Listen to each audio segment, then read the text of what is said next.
Assalamualaikum warahmatullahi wabarakatuh. Selamat pagi adik-adik. Ketemu lagi bersama Kak Nur. Bersama Kak Nur belajar fisika lebih menyenangkan. Jadi adik-adik, pada video kali ini kita akan membahas mengenai materi gaya magnet. Kira-kira akan membahas apa aja ya? Jadi dalam materi gaya magnet ini akan dibagi menjadi dua materi.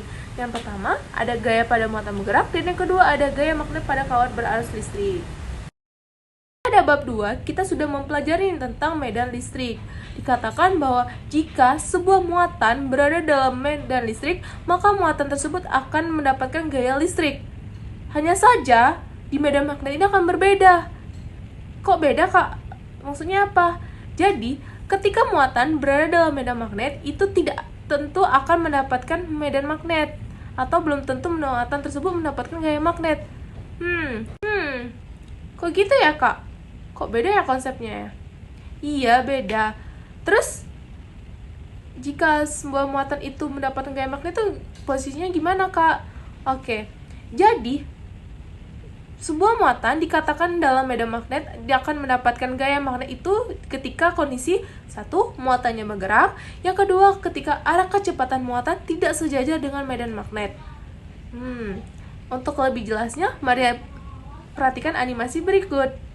Adik-adik, perhatikan ya, di sini ada dua kutub magnet, yaitu kutub utara dan kutub selatan, di mana arah medan magnet ini selalu bergerak dari kutub utara ke kutub selatan, dan daerah ini disebut sebagai daerah medan magnetik. Kemudian, kalau misalnya ada sebuah partikel nih, di mana di sisi misalnya ada partikel negatif ingin digerakkan ke daerah medan magnetik. Tapi sebelumnya kita perhatikan nih ya, arah medan magnetnya adalah seperti di sini, di mana arah pergerakannya itu memiliki arah tegak lurus.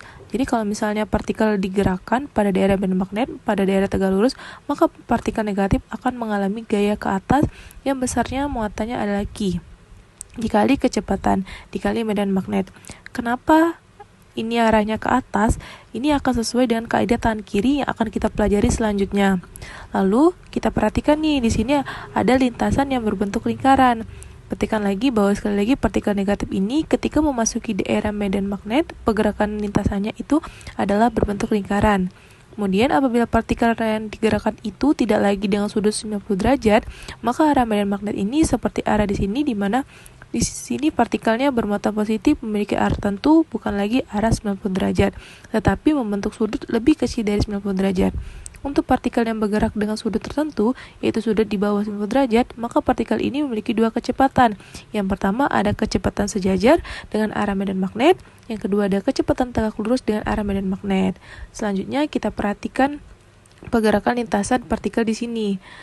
Di mana lintasannya itu berbentuk spiral atau berbentuk elips yang mendekati kutub selatan magnet. Apabila misalnya partikel bermuatan negatif, maka bentuk lintasannya juga sama seperti berbentuk spiral atau berbentuk elips, tetapi akan bergerak ke kutub utara magnet. Demikian, itu tadi merupakan animasi singkat mengenai sebuah partikel di dalam medan magnetik. Selanjutnya, kita akan membahas mengenai gaya magnetik pada muatan bergerak dalam daerah medan magnet, di mana ini diilustrasikan dengan gaya Lorentz. Ternyata, gaya Lorentz ini berhubungan dengan muatan bergerak dalam medan magnet. Di mana besar gaya Lorentz ini pada muatan yang bergerak dalam magnet dirumuskan dengan F sama dengan B dikali Q dikali sin theta. Mana dengan keterangan F merupakan gaya Lorentz dengan satuan N, B adalah induksi magnet dengan satuan T kapital, Q adalah muatan listrik dengan satuan C, V sama dengan kecepatan muatan dengan 1 meter per sekon, lalu theta sama dengan sudut antara muatan dan medan magnet. Dimana jika V-nya tegak lurus terhadap induksi magnet atau B, maka sin theta-nya adalah 90 derajat. Maka sin theta itu berlaku sama dengan 1, sehingga rumusannya F sama dengan B dikali Q dikali V. Karena untuk menentukan arah gaya Lorentz pada muatan yang bergerak, kita menggunakan kaidah tangan kanan dan kaidah kanan kiri. Seperti pada gambar berikut. Ini kita misalkan contohnya kaidah pada tangan kanan yang bermuatan positif, di mana arah ibu jari itu menunjukkan arah gerakan muatan atau V, lalu arah keempat jari itu menunjukkan arah medan magnet atau B, lalu telapak tangan itu adalah gaya Lorentz atau V. perlu kita ketahui nih bahwa untuk muatan negatif atau elektron kita bisa menggunakan kaidah tangan kirinya. Jadi kita ingat lagi bahwa untuk tangan kanan itu adalah kaidah positif, sedangkan untuk tangan kiri itu kaidah negatif. Untuk memahami lebih dalam mengenai gaya pada muatan bergerak, mari kita kerjakan contoh soal berikut ini secara bersama-sama. Kita lihat contoh soal berikut ini. Sebuah positron yang bermuatan 1,6 dikali 10 pangkat min 19 kolom bergerak dengan kecepatan 5 kali 10 pangkat 5 meter per sekon melalui medan magnet seperti gambar di sebesar 0,8 Tesla seperti gambar. Nah, tentukan besar dan arah gaya magnetik saat positron berada dalam medan magnet. Nah, untuk mencari besarnya gaya Lorentz pada muatan yang bergerak di antara medan magnet itu dapat dicari menggunakan persamaan F sama dengan B kali Q kali V. Nah, di mana di sini ya sudah diketahui nilai muatannya atau Q-nya adalah 1,6 kali 10 pangkat min 19, kecepatannya atau V-nya 5 kali 10 pangkat 5, dan medan magnetnya atau B-nya 0,8. Jadi besarnya F sama dengan 0,8 dikali Q-nya 1,6 kali 10 pangkat min 19 dikali V-nya 5 kali 10 pangkat 5 atau F sama dengan 6,4 dikali 10 pangkat min 14. Nah, untuk menentukan arahnya kita bisa menggunakan kaidah tangan kanan seperti ini, di mana arah V itu ditunjukkan oleh ibu jari, kemudian arah B itu ditunjukkan oleh 4 jari tangan kita, dan gaya Lorentz-nya itu ditunjukkan oleh telapak tangan kita. Pada gambar ini dia kan arah V-nya kan dia kan V-nya ke atas, berarti coba kita praktekkan menggunakan tangan kanan kita.